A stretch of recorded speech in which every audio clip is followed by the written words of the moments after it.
a miserable specimen. In early June, Henrietta told her doctors several times that she thought the cancer was spreading, that she could feel it moving through her, but they found nothing wrong with her. The patient states that she feels fairly well, one doctor wrote in her chart. However, she continues to complain of some vague lower abdominal discomfort. No evidence of reoccurrence. Return in 1 month. There's no indication that Henrietta questioned him. Like most patients in the 1950s, she deferred to anything her doctor said. This was a time when benevolent deception was a common practice. Doctors often withheld even the most fundamental information from their patients, sometimes not giving them any diagnosis at all.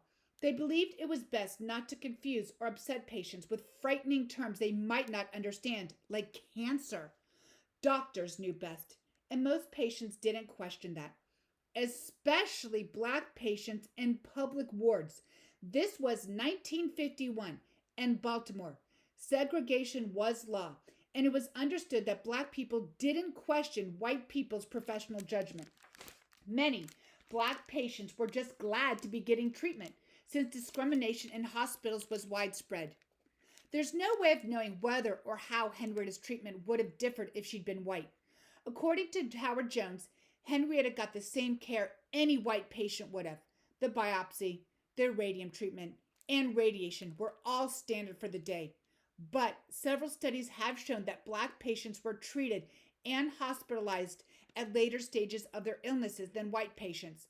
And once hospitalized, they got fewer pain medications and had higher mortality rates. All we can know for sure are the facts of Henrietta's medical records.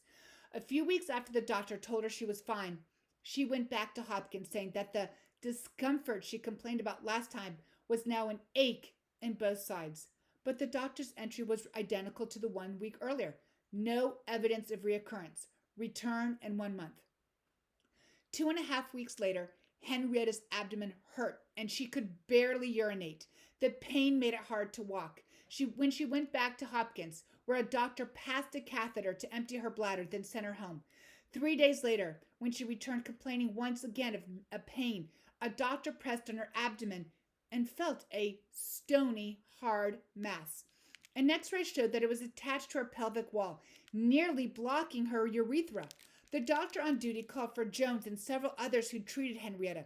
They all examined her and looked at the x-ray. Inoperable, they said. Only weeks after a previous entry declared her healthy. One of the doctors wrote, "The patient looks chronically ill. She is obviously in pain." He sent her home to bed. Sadie would later describe Henrietta's decline like this: "Henrietta didn't fade away. You know, her looks, her body, it just didn't fade. Like some people's be sick in the bed with cancer and they look so bad. But she didn't. The only thing you could tell was in her eyes. Her eyes were telling you that she wasn't going to be alive no more." Until that point, no one except Sadie, Margaret, and Day knew Henrietta was sick. Then suddenly, everyone knew. When Day and the cousins walked home from Sparrows Point after each shift, they could hear Henrietta from a block away, wailing for the Lord to help her. And when Day drove her back to Hopkins for x-rays the following week, stone-hard tumors filled the inside of her abdomen, one on her uterus, one on each kidney, and on her urethra. Just a month after her note in her medical record said she was fine, another doctor wrote, "In view of the rapid extension of the disease process, the outlook is quite poor. The only option," he said, "was further irradiation in the hopes that we may at least relieve her pain." Henrietta couldn't walk from the house to the car, but either Day or one of the cousins managed to get her to Hopkins every day for radiation. They didn't realize she was dying. They thought the doctors were still trying to cure her. Each day, Henrietta doctors increased her dose of radiation, hoping it would shrink the tumors and ease the pain until her death.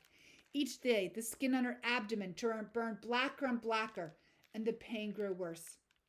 On August 8th, just 1 week after her 31st birthday, Henrietta arrived at Hopkins for treatment, but this time she said she wanted to stay. Her doctor wrote, "Patient has been complaining bitterly of pain, and she seems generally miserable. She has to come in from a considerable distance, and it is felt that she deserves to be in the hospital where she can be better cared for." After Henrietta checked into the hospital, a nurse drew blood and labeled the vial colored, and then stored it in case Henrietta needed transfusions later.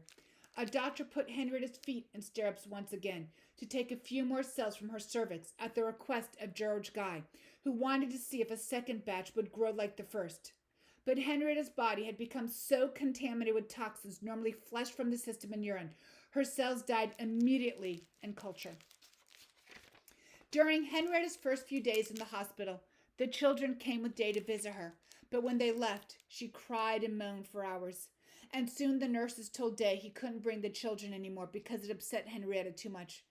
After that, Day would park the Buick behind Hopkins at the same time each day and sit on a little patch of grass on Wolf Street with the children, right under Henrietta's windows. She pulled herself out of bed, pressed her hands in face to the glass, and watched her children play on the lawn. But within days, Henrietta couldn't get herself to the window anymore. Her doctors tried in vain to ease her suffering. Demerol does not seem to touch the pain, one wrote, so he tried morphine.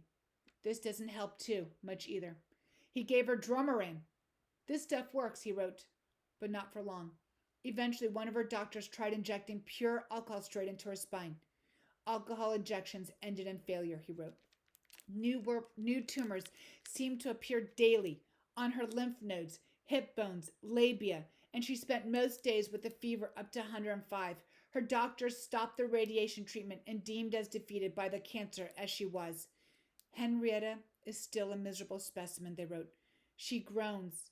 She is constantly nauseated and claims she vomits everything she eats. Patient, acutely upset, very anxious. As far as I can see, we are doing all that can be done. There is no record that George Guy ever visited Henrietta in the hospital or said anything to her about her cells. And everyone I talked to who might know said that Guy and Henrietta never met. Everyone, that is, except Lori Arlen, a microbiologist who was Guy's colleague at Hopkins. I'll never forget it, Arlen said. George told me he leaned over Henrietta's bed and said, "Your cells will make you immortal." He told Henrietta her cells would help save the lives of countless people, and she smiled.